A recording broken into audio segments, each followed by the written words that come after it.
স্বস্তিটা হয় কি, ধরেন যখন অস্বস্তি অনেক বেশি থাকে তখন একটু স্বস্তি হলেও ভালো লাগে। তো সেই দিক থেকে কিন্তু এবার রমজানে অনেক কিছু নিয়ে দেখা গেছে, ছোলার দাম বা এরকম খুচরা দামের অনেক কিছু কিন্তু কন্ট্রোলে ছিল। কারণ আমরা দেখেছি যে প্রত্যেকটা জেলায় যে টাস্ক ফোর্স আছে সেখানে ক্যাবের একজন প্রতিনিধি আছে।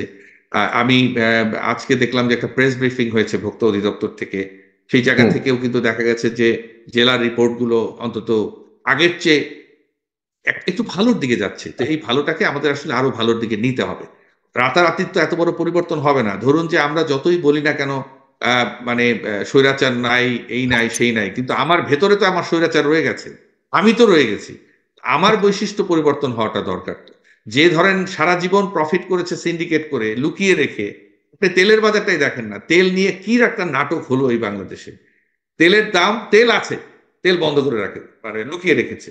তারপরে বা তেলের দাম সাগরের সরকারের মাঝখানে পক্ষ থেকে, তেলের তেলের ভেসেলকে সাগরের মাঝখানে আটকে রাখা হয়েছে। হ্যাঁ আটকে রাখা হয়েছে না, ঢাকার গুদামেই ছিল। সেই গুদামের তেল আটকে রেখে দাম বাড়ানো হলো, যখন মন্ত্রণালয় হুম। থেকে দাম বাড়ানো হলো তখন তেল পাওয়া গেল।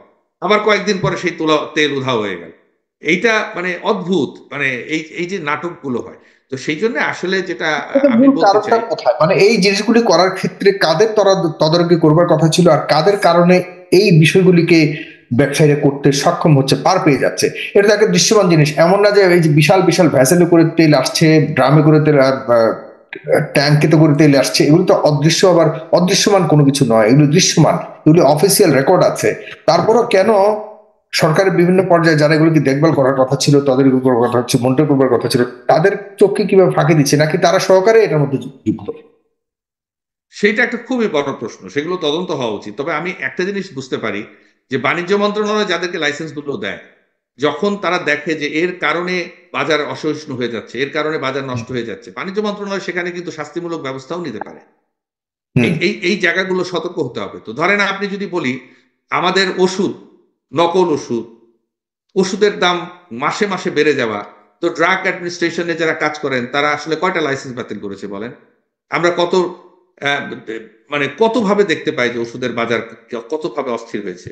তো সেই জন্য যে যেখানেই আছে না কেন, আমি ওষুধের উদাহরণটা দিচ্ছি এই জন্য যে সেটা জীবন রক্ষাকারী ওষুধ, সেটা যখন হুম। নকল হয়, ওষুধের মতো জিনিস মানুষ যখন নকল হয়, সেটা যখন ধরা পড়ে তার শাস্তি তো ভয়াবহ।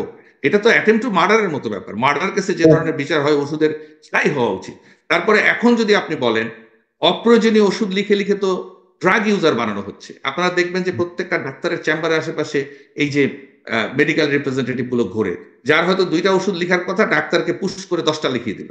এই যে অপ্রয়োজনীয় চিকিৎসা, মানে আপনার প্যাথোলজিক্যাল টেস্ট দিয়ে টাকার বার্ডেন, সেটা না হুম। হয় একটা, কিন্তু অপ্রয়োজনীয় ওষুধ লিখিয়ে যে ওষুধ খাওয়ানোর অভ্যাস করানো হচ্ছে, সেটা তো হুম। নেশাদ্রব্যের, মানে আমি মনে করি যে নেশাগ্রস্ত করার ক্ষেত্রেও ওষুধ কোম্পানিগুলো যোগ হয়ে যাচ্ছে তো এখন, যদি আপনি Right. সেটা পুশ করেন।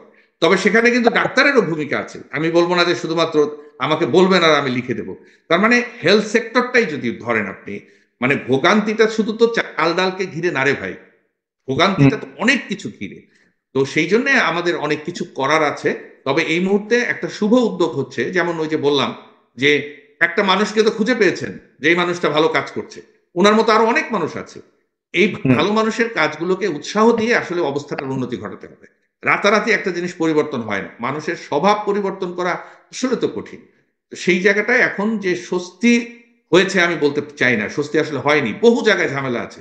যেমন আমরা যে টেলিভিশনের অনুষ্ঠানগুলো দেখি, আমরা তো রিসেন্টলি একটা রিপোর্ট পেয়েছি, সেটাতে এখন কাজ চলছে, যে এই যে আমাদের দেশে যে এলইডি টেলিভিশন বিক্রি করা হয়, এইটার যে প্যানেল সেটার অনেক দাম। এই প্যানেল হচ্ছে এলসিডি প্যানেল, অর্থাৎ আমদানিতে দেখা যাচ্ছে এলসিডি প্যানেল আমদানি করে এলইডি হিসেবে বিক্রি করে দিচ্ছে। তার মানে প্রতারণার জায়গাগুলো তো অনেক অনেক জায়গা অনেক ভাবে, আমরা রাইট, হয়তো রাইট, চাল রাইট। ডালের পোকা দেখতে পারি। তো সেই হুম। জন্যে এটাকে যদি আমরা আরো গভীরভাবে কাজ করতে চাই, আমাদের আসলে এমন না যে শুধু তেলের দাম আর আহ, ছোলার দাম 1 মাস রমজানের মধ্যে একটু কমলো আর আমরা হাফ ছেড়ে বেঁচে গেল। এটা একটা কন্টিনিউয়াস এফোর্ট, এইটা আমাদের Right. দিয়েই যেতে হবে। দিয়ে যেতে হবে। সেই দিয়ে যাওয়ার আসলে ক্ষেত্র কতটা আমাদের ক্যাপাসিটির মধ্যে রয়েছে? আমি আব্দুল জব্বার মন্ডল আপনার কাছে আসি, আপনার কথা শুনতে চাই। দর্শকও আপনার অনেক ভক্তকে দেখা যাচ্ছে আপনার বিষয়ে বেশ খুশি, আপনি এসেছেন, যুক্ত হয়েছেন, তারা আপনার কথা শুনতে চায়। আপনার, আপনি তো আসলে সেলিব্রিটি,